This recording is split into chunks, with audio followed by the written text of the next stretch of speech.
नमस्कार भाई और बहनों, स्वागत है आपका जंगली मेडिसिन में।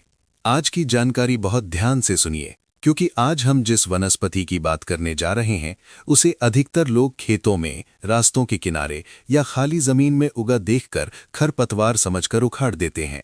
लेकिन आयुर्वेद कहता है कि प्रकृति बिना कारण कुछ भी नहीं उगाती। जो पौधा बिना देखभाल के, बिना खाद पानी के अपने आप उग जाता है, उसमें अक्सर गहरी औषधीय शक्ति छुपी होती है।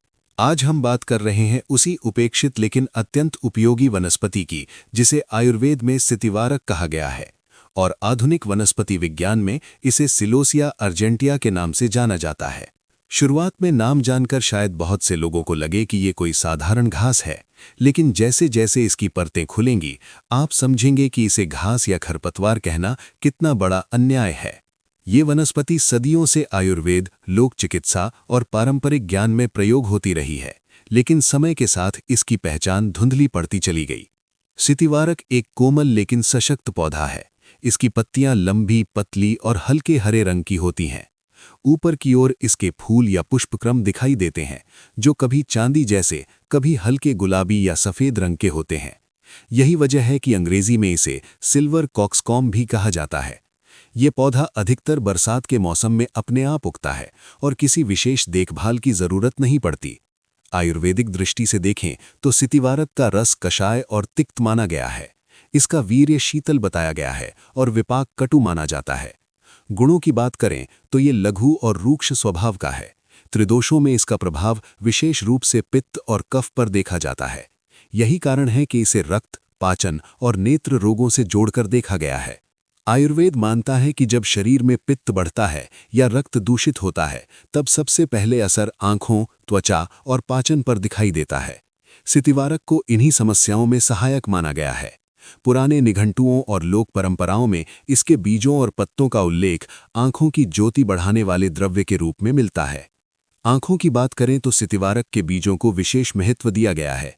पारंपरिक ज्ञान में इसके बीजों का प्रयोग नेत्रज रोगों, आंखों की जलन, धुंधलापन और थकान में बताया गया है। कहा जाता है कि ये नेत्रों को शीतलता प्रदान करता है और पित्त की उग्रता को शांत करता है। यही कारण है कि कुछ स्थानों पर इसे नेत्रवर्धक बीज भी कहा जाता है। पाचन तंत्र में स्थितिवारक का योगदान भी उल्लेखनीय माना गया है। जिन लोगों को बार बार दस्त, पेट में जलन, आंतों की गर्मी या पित्तजन्य अतिसार की शिकायत रहती है, उनके लिए ये वनस्पति सहायक मानी गई है। इसके शीतल गुण पाचन तंत्र को शांत करने में मदद करते हैं। रक्त से जुड़ी समस्याओं में भी स्थितिवारक का उपयोग बताया गया है। आयुर्वेद मानता है कि दूषित रक्त से त्वचा रोग, फोड़े फुंसी, खुजली और दाद जैसी समस्याएं उत्पन्न होती हैं।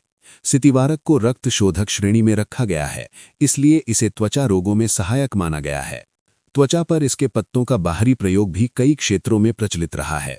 पत्तों को पीसकर लेप बनाकर लगाने से जलन, खुजली और हल्की सूजन में राहत मिलने की बात कही जाती है।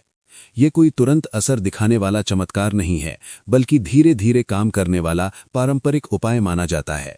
महिलाओं से जुड़ी कुछ समस्याओं में भी स्थितिवारक का उल्लेख मिलता है।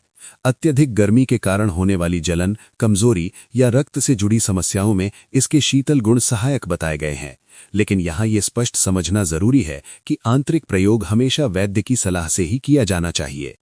आधुनिक शोध की बात करें तो सिलोसिया समूह की वनस्पतियों में एंटीऑक्सीडेंट, सूजन रोधी और जीवाणु रोधी गतिविधि के संकेत पाए गए हैं। कुछ प्रारंभिक अध्ययनों में इसके बीजों और पत्तों में ऐसे तत्व पाए गए हैं जो आंखों और पाचन से जुड़ी समस्याओं में सहायक हो सकते हैं। हालांकि आधुनिक विज्ञान भी इसे पूरक उपचार के रूप में ही देखता है, न कि मुख्य दवा के रूप में। अब सावधानी की बात बहुत जरूरी है। स्थितिवारक को आम साग या सब्जी समझकर मनमर्जी से उपयोग करना ठीक नहीं है। इसकी मात्रा, अवधि और प्रयोग विधि व्यक्ति की प्रकृति पर निर्भर करती है।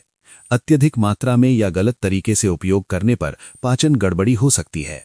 गर्भवती महिलाएं, छोटे बच्चे और गंभीर रोग से पीड़ित व्यक्ति बिना परामर्श इसका सेवन न करें। आयुर्वेद हमेशा ये सिखाता है कि हर जड़ी बूटी हर किसी के लिए नहीं होती। सही पहचान, सही मात्रा और सही समय पर किया गया प्रयोग ही लाभ देता है। इसलिए स्थितिवारक जैसी उपेक्षित वनस्पति को समझदारी और सम्मान के साथ देखना चाहिए। अब आपसे एक सवाल, आप इस पौधे को अपने क्षेत्र में क्या नाम से जानते हैं? क्या आपने कभी इसके बीज या पत्तों का उपयोग देखा है? अपने अनुभव कमेंट में जरूर बताइए ताकि ये पारंपरिक ज्ञान आगे बढ़ सके। कोई जड़ी बूटी, दवा या पौधा नहीं मिल रहा है तो उसे आप ऑनलाइन खरीद सकते हैं। वीडियो का डिस्क्रिप्शन चेक करें।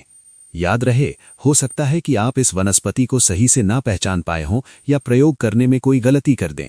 इसलिए इसका उपयोग करने से पहले किसी वैद्य आयुर्वेदिक चिकित्सक से परामर्श जरूर लें।